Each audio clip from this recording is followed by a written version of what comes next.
Bonjour Anne. Bonjour Cécile. Vous avez regardé la presse et la presse nous parle d'Airbnb. Oui, effectivement, c'est dans le journal Ouest France ce matin. Alors on connaît bien ce site internet de location entre particuliers, location de logement.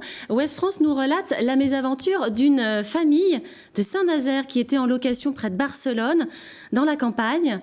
Eh bien, ils ont été réveillés un matin pendant leur séjour par la police d'élite catalane qui cherchait en fait le propriétaire de l'appartement, enfin plutôt de la maison dans laquelle ils logeaient. En fait, ce propriétaire était le chef d'un réseau néo-nazi catalan.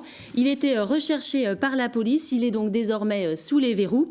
Et Airbnb a retiré son annonce du site internet. Ah, super vacances.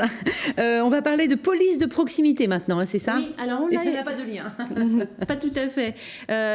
Alors, on l'a évoqué cette semaine, ouais. Sautron qui met en place une police municipale armée, qui arme donc ses agents de police. Eh bien, Presse Océan nous apprend que la police municipale d'Orvault va elle aussi être armée. Et comme le maire de Sautron nous le disait, eh bien, le maire d'Orvault, lui aussi, y était défavorable l'année dernière et il a changé d'avis. Il dit qu'il a été sensible au contexte, je cite, d'état de guerre. Voilà, okay. Et puis on va continuer avec Ouest France qui nous parle d'oiseaux. Alors vous allez voir, il s'agit en fait de drones. Les drones, ils sont partout, regardez. Et ce drone-là, dans les mains du monsieur, il ressemble carrément à un oiseau. Oui. C'est même un faucon pèlerin en réalité.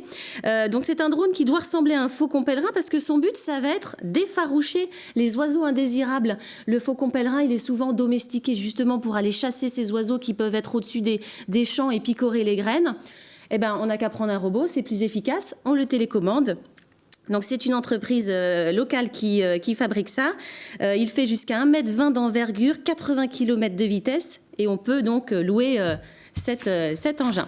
Et puis je vais terminer avec l'hebdo de Sèvres-et-Maine, puisque le jeudi c'est le jour de parution de l'hebdo de Sèvres-et-Maine, qui fait sa une sur la cantine, puisqu'à Clisson on a appris il y a quelques jours que le menu allait être unique depuis la rentrée, c'est-à-dire qu'on soit allergique ou bien d'une confession religieuse qui interdit certains plats, eh bien c'est pour tout le monde pareil, donc on n'a plus que la solution d'emmener son panier repas. Le maire, lui, justifie ça par de la sécurité et de l'équité. Et puis rapidement, je vous montre un nouveau journal en distribution, c'est gratuit, ça s'appelle Nantes Sport et ça y parle des clubs sportifs professionnels. Eh bien on suivra ça avec attention, merci beaucoup Anne.